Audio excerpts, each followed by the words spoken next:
Bismillahirrahmanirrahim. Assalamualaikum warahmatullahi wabarakatuh.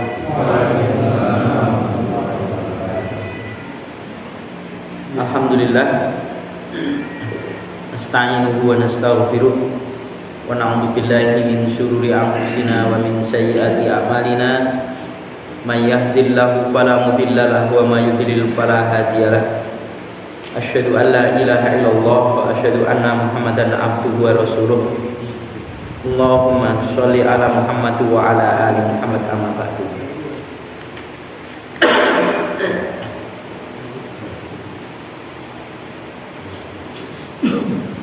Jamaah sekalian rahimakumullah, kita buka kembali di kitab Bulughul Maram.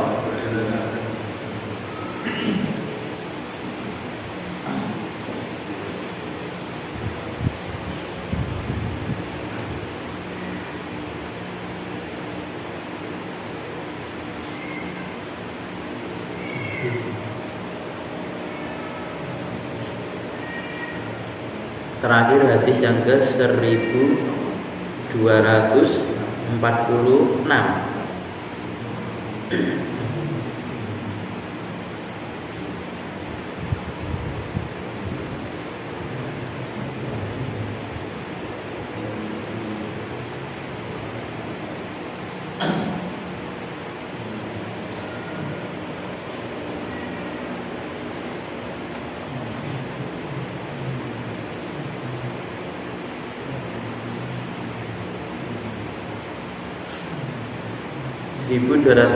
Yang terakhir.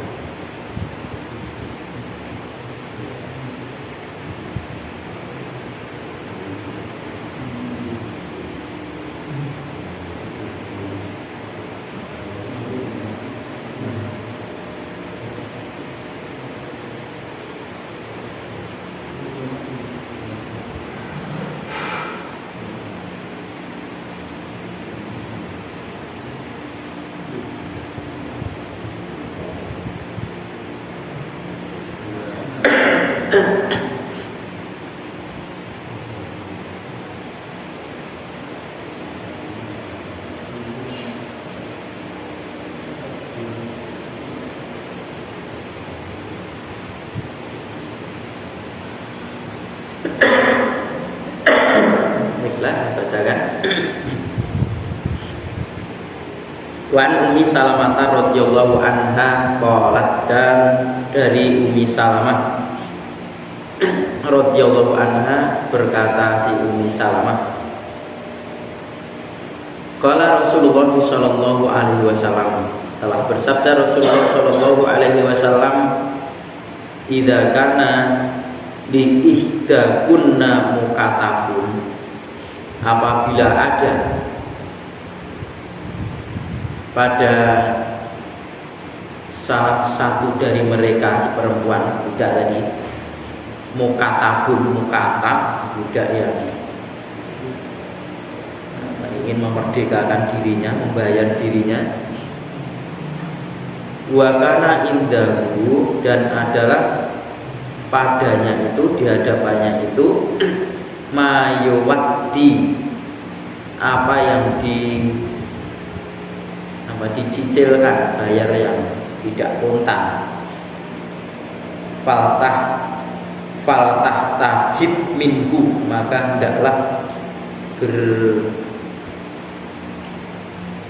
berhijab minhu darinya, dari budak tadi.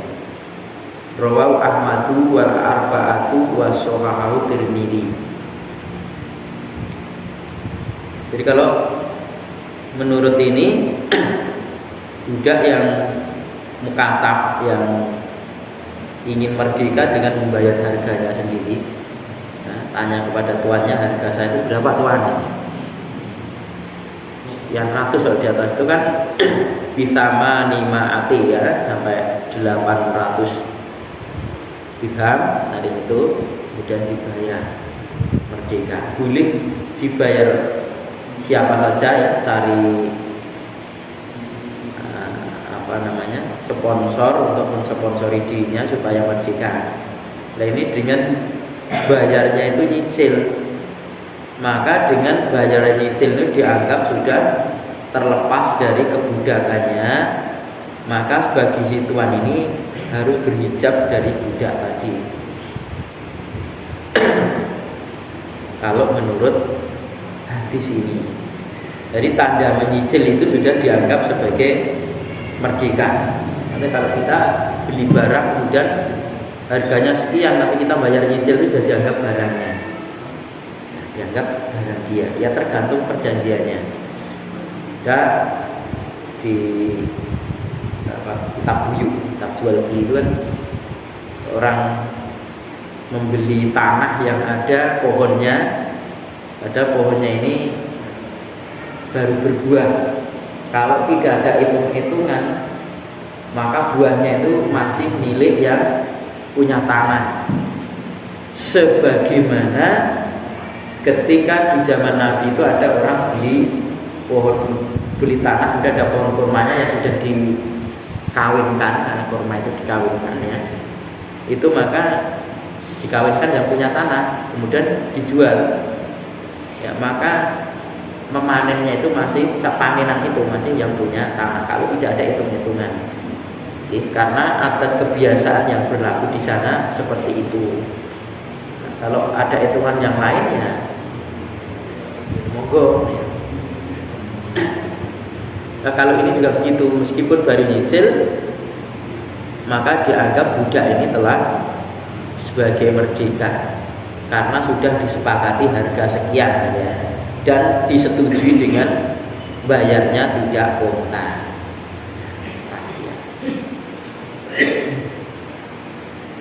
Wa an Ibni Abbasin radhiyallahu anhuma anna Nabiyya sallallahu alaihi wasallam qala, dan dari Ibni Abbas radhiyallahu anhuma, Abbas dan anaknya Abbas ya, umanya ini, bahwasanya Nabi sallallahu alaihi wasallam bersabda, yuda dibayar al-mukatabu, mukatab budak, mukatab biqadrin dengan seukuran atau sekira ma'atako apa yang sudah merdeka minggu darinya. Minggu darinya itu diatan, diat itu tebusan ya, tebusan atau denda ya. Al-Huri, orang yang merdeka. Wabi kodri, dan dengan seukuran maroko apa yang dengan ukuran maroko budak, minhu darinya diatun al-abdi, diatnya seorang budak. Rawahu Ahmadu wa Abu Dawud wa Nasa'i.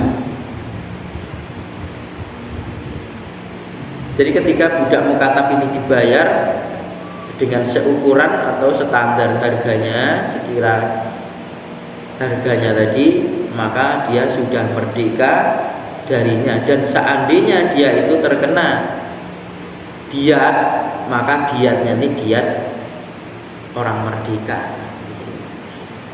Jadi bayar tebusannya tebusan orang merdeka, berarti terjadi apa itu namanya, hukuman had itu kan separuh. Separuh.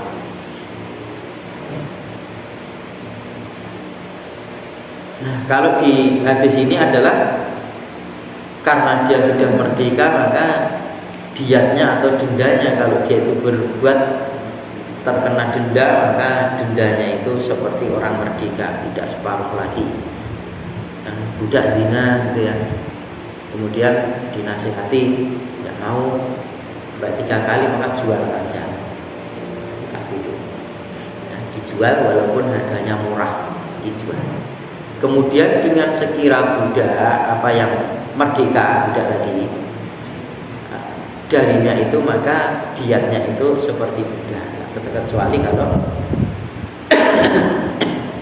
ada kesepakatan budak-budak tadi, meskipun dia ada nanti kalau saya bayarnya belum komplit juga, saya masih milik tuan.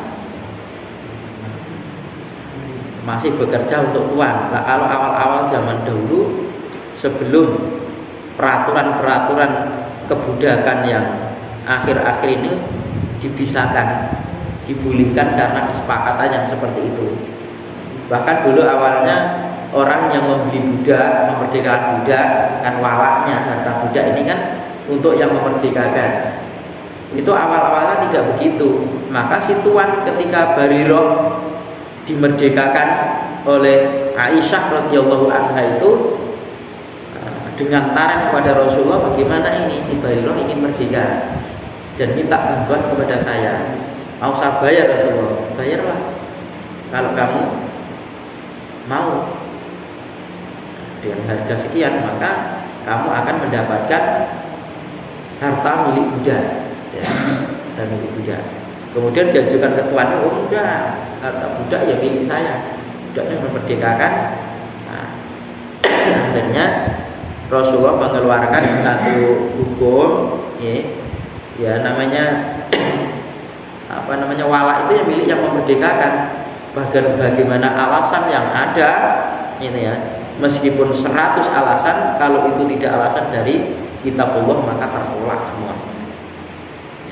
Ini kebiasaan orang-orang dahulu kan begitu, tapi dikalahkan dengan hukum syariat yang ada.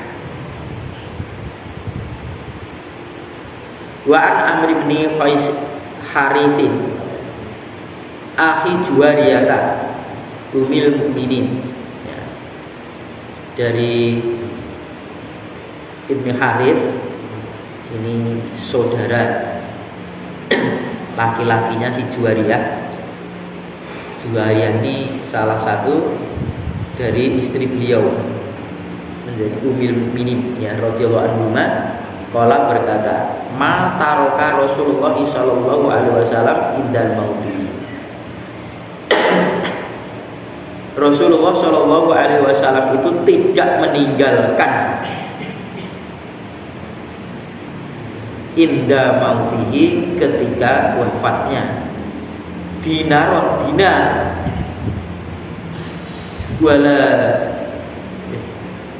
dirham wala dinaron, dan juga tidak meninggalkan dinar, mata uang sana, wala abdan, dan tidaklah meninggalkan budak laki-laki, wala amatan, dan tidaklah meninggalkan budak perempuan,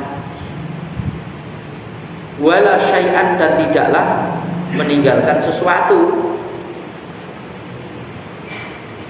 illa, kecuali yang ditinggalkan beliau itu adalah baghlatahu, bigholnya, tumpaan atau kendaraan bigol beliau, al-baidoa, yang berwarna putih, sering disebut ya bigol baido, wasilahu, dan senjatanya, wa ardun, dan bumi, artinya tanah, ja'alaha, beliau menjadikannya tanah tadi sodakotan, sodako. Nah ini di akhir-akhir yang ditanyakan oleh Aisyah radhiyallahu anha, ini mana tanah Rasulullah dulu di zaman Umar, ya, Umar jaluk apa ada tanah itu semua disedekahkan di tiga tempat tanah yang dimiliki oleh Rasul, di Bani Nadir dulu, ya, kemudian di Fadah, kemudian di mana lagi di saat itu di Khaybar,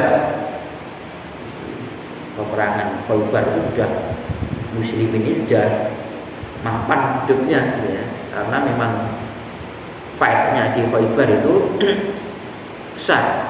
Rasulullah SAW itu kebunnya itu digarapkan oleh orang Yahudi saat itu. Tapi semuanya itu dijadikan sedekah oleh Rasulullah SAW. Letak dari sini kita melihat, ya, Rasulullah itu tidak berambisi dan tidak ada kekhawatiran saya itu meninggalkan anak istri saya apa tidak. Keyakinan beliau. Jadi beliau ketika wafat udah duit tidak ada, itu, ya. Budak tidak ada, budak perempuan sih. Siapa itu? Ibunya Ibrahim yang mati pas beranak. Maria Kiptiah itu ketika Rasul meninggal sudah merdeka dia karena ada anak Maryam ini.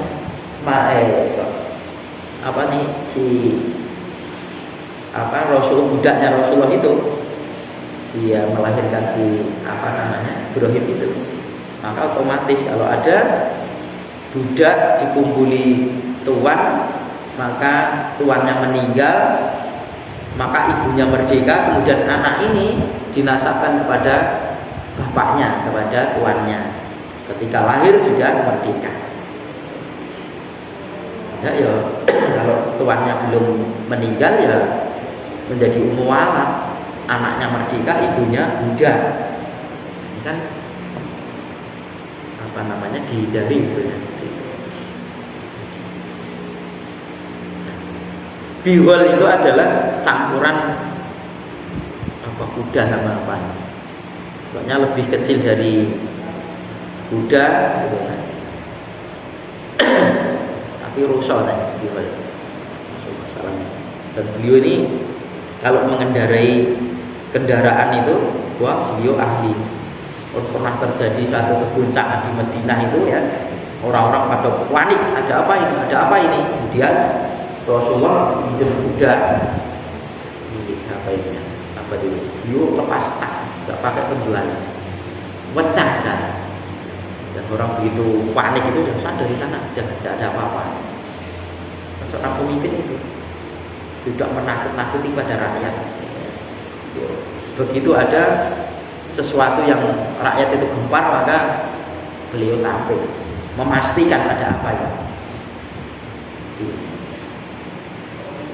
Jadi kalau kita bagaimana sering kita itu menjadikan di ayat laut arabu min khalfihim dzurriyyatan di'afan, ya meninggalkan anak-anak keturunan kita dalam keadaan kepapahan tidak baik ini. Itu bagi orang yang itu kan ada hadisnya ini. Hadisnya jadi ada sahabat mau meninggal kemudian mau memberikan semua hartanya untuk sabilillah. Jangan separuh ya Rasulullah, tidak ini. Sampai terakhir itu ya sepertiga. Oleh Rasulullah dijawab sepertiga itu wasulusu katsir ya. Kemudian sepertiga itu sudah banyak. Maka menjadi syariat orang yang bersedekah itu adalah ketika dia punya harta itu tidak lebih dari sepertiga hartanya pemberian.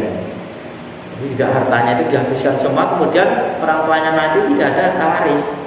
Terus hidup ketika hidup itu namanya pemberian. Dan namanya warisan itu ketika orang tua sudah meninggal, bapak sudah meninggal, namanya warisan. Nah, kalau orang belum meninggal dibagi. Jadi harta pemberian semuanya. Dan itu bukan untuk orang yang supaya mumpul-mumpul harta, bukan.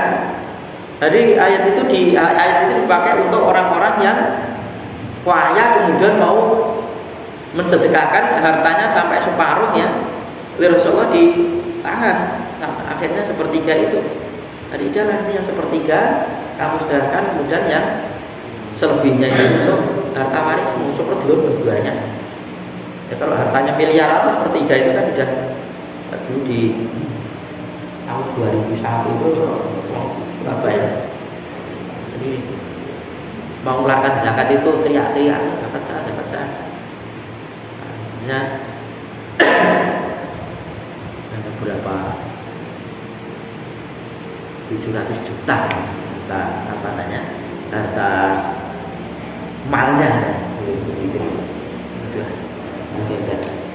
Baik, saya ditawari dulu yang suruh minta, insya Allah zakat atau minta. Memang hartanya banyak, hartanya triliunan dan ini jadi banyak. Kalau hartanya sedikit ya tidak terasa, tapi kalau hartanya banyak itu mau mengeluarkan zakat itu sudah masya Allah. Begitu Rasulullah SAW orang yang lolos. Yang penting tidak meninggalkan apapun. Sudah anak istrinya sudah tidak diberi peninggalan apapun kecuali memang beliau Rasulullah SAW memberikan satu maisha kepada istrinya 1 tahun diambil dari harta fek ya ma'afa Allahu ala rasulih harta fek itu adalah untuk Allah dan Rasulnya diberikan ke istri-istrinya. Jadi bapak-bapak kalau baca sejarah kenapa istri-istri Rasulullah termasuk Aisyah radhiyallahu anha itu di akhir-akhir hayatnya kaya, justru kaya. Nah, memang disubsidi oleh Utsman saat itu, Utsman bin Affan, dan nilainya tidak sedikit.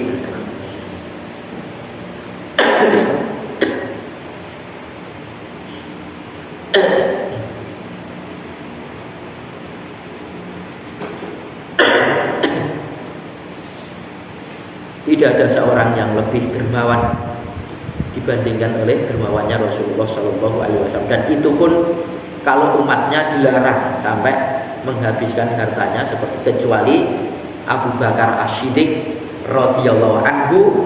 Kalau Abu Bakar As-Siddiq radhiyallahu anhu, Rasulullah SAW mengiyakan ketika minta izin untuk semua hartanya diberikan untuk fisabilillah, diiyakan. Yang lainnya tidak, termasuk Umar bin Khattab pun juga tidak semuanya. Wa Ibnu Abbas radhiyallahu anhu qala Rasulullah sallallahu alaihi wasallam ayyuma amatin, mana-mana seorang budak perempuan yang waladat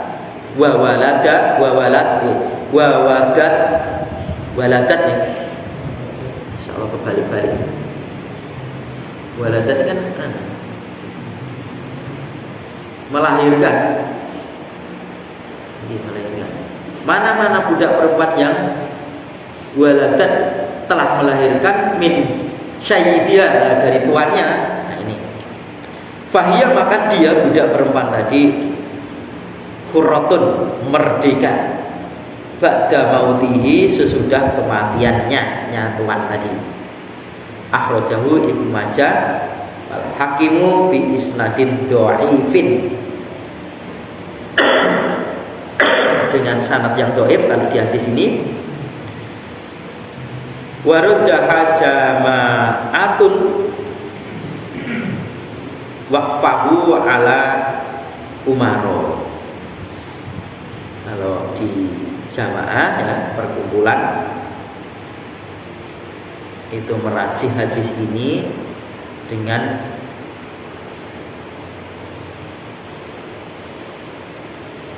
mauquf ala Umaro. Ala Umaro berarti perkataan Umar, perkataan Umar atas Umar misalnya gitu, mauqufan atas Umar.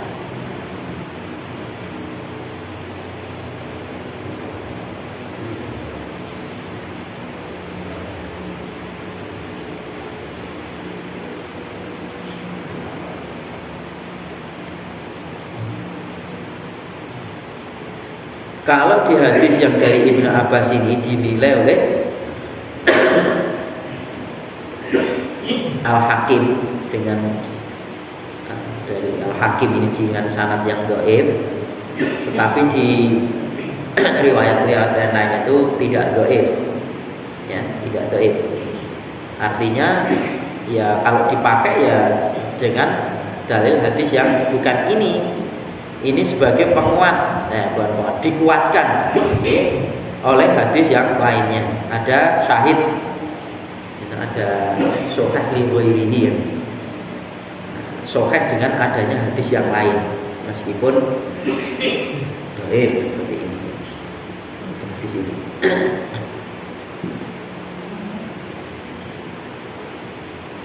Ini seperti tadi nih keterangannya di atas tadi, ternyata hadisnya di sini. Jadi mana saja seorang budak perempuan melahirkan dari tuannya, artinya dikumpulin tuannya, kemudian hamil, kemudian melahirkan.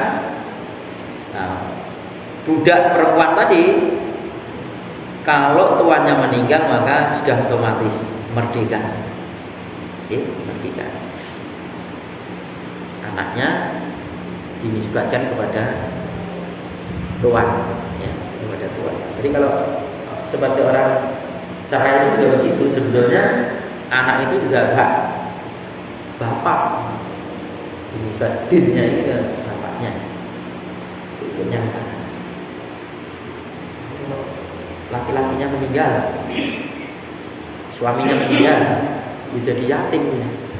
Nah kalau yang ngurusi ibunya, nah ibunya ini jadi meskipun anaknya sendiri menjadi nyantuni anak yatim, karena seorang perempuan itu tidak ada kewajiban untuk cari mahkisah. Kok dia cari mahkisah, maka ya keutamaan bagi dia. Dia bekerja seorang perempuan itu untuk dirinya sendiri, sementara kalau laki-laki bekerja itu untuk dirinya dan untuk anak istrinya, karena yang ditanggungi beban untuk cari mahkisah, untuk perekonomian. Maka kalau membayar mahar orang yang nikah itu ya ojo ditagih meneh. Kendaraan padha nganggo ya izin jalan siapa ya. Maka dalam hukum Islam itu harta itu jelas. Tidak ada istilah gono gini ya dalam Islam itu. Ini beli rumah dulu, musyawarah. Punya duit berapa kamu bu? Duit berapa bu? Seandainya terjadi cerai, ini rumah ini. Dulu duit kamu sekian tak kembalikan. Udah milih saja, ya udah. Duit saya kembalikan. Kendaraan juga begitu. Tidak terjadi rame. Dulu kendaraan harga 10 juta, patungan 5 juta ya udah.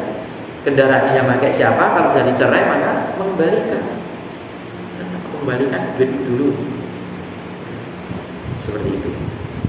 Jadi tidak ada lantas campur, tidak. Maka bahwa kalau membeli barang sesuatu apapun yang itu nilainya itu besar dan ada resiko, kalau terjadi apa-apa itu menjadi bebanan berdua, maka harus musyawarah. Tahu-tahu bangun rumah itu bongkar, tidak. Atau seorang laki-laki ngoyak-ngoyak istrinya supaya untuk kerja, mengarahkan untuk kerja itu boleh, tidak haram perempuan kerja itu, kebaikan baik juga. Siapa itu? Fatimah itu kan ngapal tangannya itu, karena ditinggal jihad fisabilillah oleh Ali bin Abi Thalib radhiyallahu anhu. Kemudian dia menggiling gandum sendiri pakai batu itu. Suatu ketika badannya capek, lapor kepada Rasulullah ayahnya supaya diberi pembantu dia. Terus oh tidak. Terus kemudian diajari zikir Fatimah itu, dan ada zikir Fatimah diajari nomor dia. Itu maksudnya begitu. Boleh bekerja itu boleh aja, tidak melanggar itu ya. Kalau jarak safar ya datang di mahromi, nanti kalau mau pulang ya dijemput pakai makroh, maksudnya begitu. Tidak sendiri kalau sudah jarak safar. Kalau tidak, ya minimal tidak menimbulkan satu fitnah. Karena kerjanya itu justru dia berbuat sedekah yang banyak, membantu keluarganya, membantu suaminya, itu baik-baik saja. Dan itu adalah orang Jawa umum gitu. Wadah yang berdamel itu umum, tapi di tempat-tempat tertentu tidak umum. Dia punya kerjaan, begitu punya suami sudah mau kerja, capek-capek udah punya suami masih babak belur, akhirnya tidak kerja. Ya akhirnya bagi lembu malah kerja ya, lemok awak. Alangkah baiknya membantu supaya roda perekonomian itu juga baik. Toh dia kerja nanti bukan untuk sedekah. Bisa.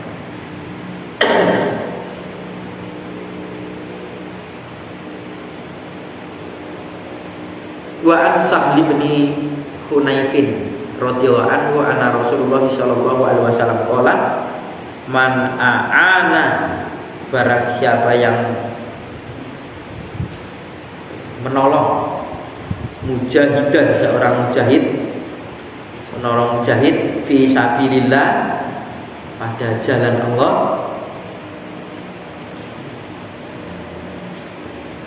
au ghoriman, atau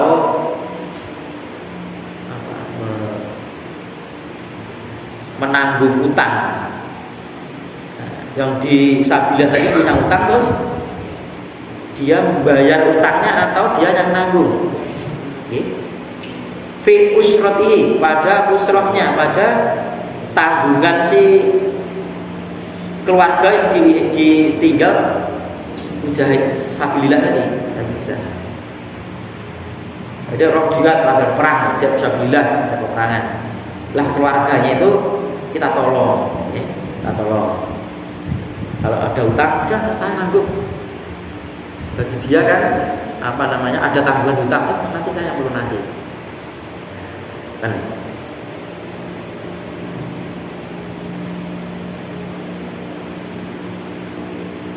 Al-mukataban atau mukatab, memerdekakan budak tadi. Fi raqabati, pada budaknya, memerdekakan budaknya. Aqallahu, Adallahu, Allah akan menaungi yauman, di satu hari yang la dilla ila diluhu, tidak ada naungan kecuali naungannya Allah.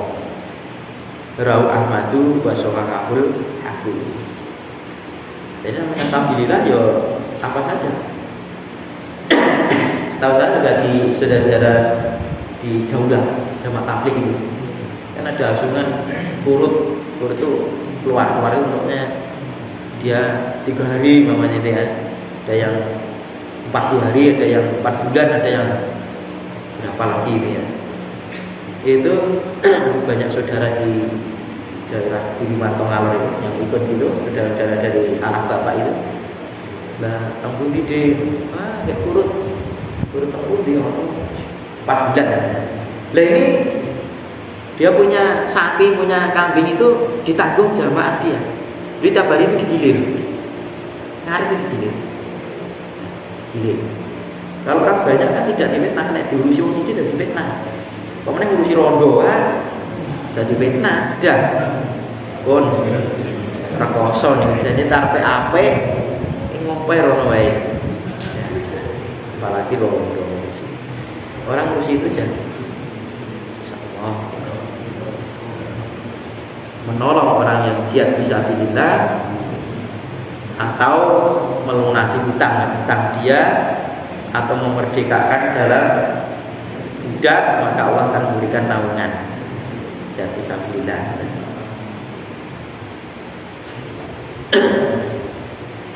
Apalagi soal menyediakan pernak-perniknya orang yang jihad fisabilillah, apalagi soal perang itu ada. Itu namanya di manjahaza lil ghuza faqad ghuza.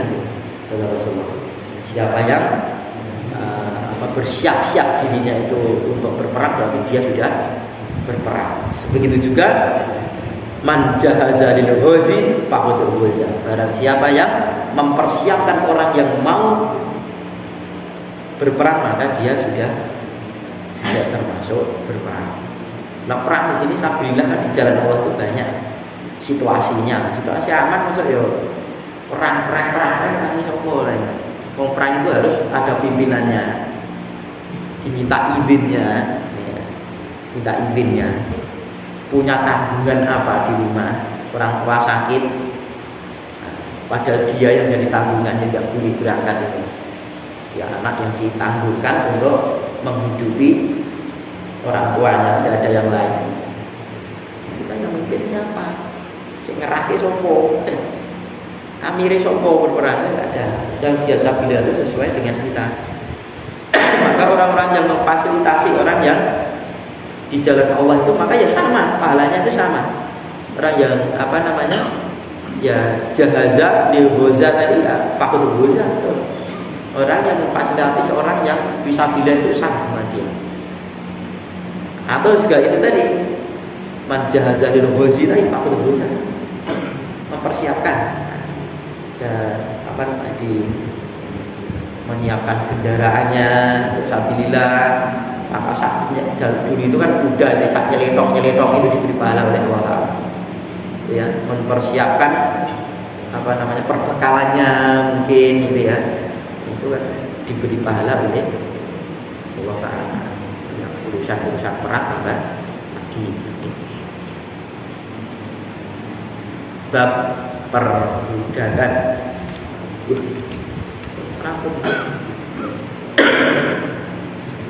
Alhamdulillah tidak ada budak nih, untuk terjadi kurang memahami juga sebetulnya saya untuk urusan budak ini juga sebatas apa yang saya tahu saja dari yang saya ketahui, karena juga budak mau dipraktekkan juga tidak ada budak dalam peperangan. Kalau nanti ada berarti nanti akan ada orang yang dipahamkan oleh Allah Ta'ala tentang perbudakan.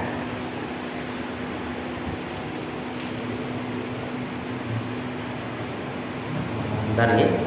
Kita lanjutkan Kitabul Jami', kitab Jami', kitab perkumpulan.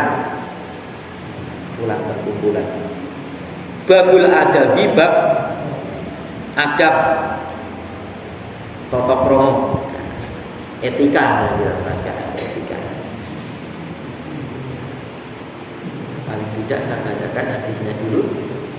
Hadis pertama dari bab ini, an Abi Hurairah radhiyallahu anhu qala Rasulullah sallallahu alaihi wasallam, hakul muslim alal muslimin sittun. Haknya seorang muslim atas muslim yang lain itu ada 6. Jadi kalau kita seorang muslim dengan muslim lain itu ada 6 hak. Idza laqitahu fasallim alaihi, apabila berjumpa dengannya dan orang muslim yang lain, maka supaya salam atasnya, assalamualaikum, baik dikenal maupun tidak dikenal. Kalau itu diyakini orang muslim, orang jenis itu salam. Ngaji ini nanti tidak perlu salam pokoknya. Nah, usah ngaji itu sama saja, yang penting dikaji sama nanti lah sama. Kok beda dinggo, oke berarti. Wa idza da'aka, dan apabila mengundangmu, fa'ajibhu, maka ijabailah undangan tadi.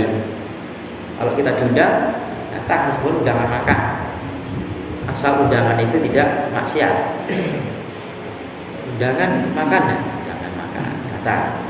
Undangan walimah, datang. Apalagi akikah, datang. Apalagi walimah itu sudah pasti hidangan yang dibahas. Sekarang walimah yang dibahas malah ngaji nih kan. Ya boleh ngaji tapi bukan pokok. Wa idza istansohaka fansohu, dan apabila minta nasihat kepadamu maka nasihatilah. Wa idza atosa, dan apabila bersih fahamidallah, dia memuji pada Allah, alhamdulillah, fasammithu, hendaklah kamu mendoakan dia, ya. Juga memuji pada, mendoakan dia. Wa idza marido, dan apabila sakit, fa'utuhu, maka jenguklah dia. Wa idza mata, dan apabila mati, fa'atba'hu, maka ikuti, maksudnya antarkanlah jenazahnya. Rawahu Muslim. Jadi berkenaan dengan bersin tadi, kalau mendengar brus itu, kita mendengar alhamdulillah, kita jawab, enggak usah. Belum dia tidak alhamdulillah kita jawab lah ya. Sama saja orang tidak salam dijawab ya. Ini saya kira sekian sampai di hadis Pak Abu Bakar Assalamualaikum warahmatullahi wabarakatuh.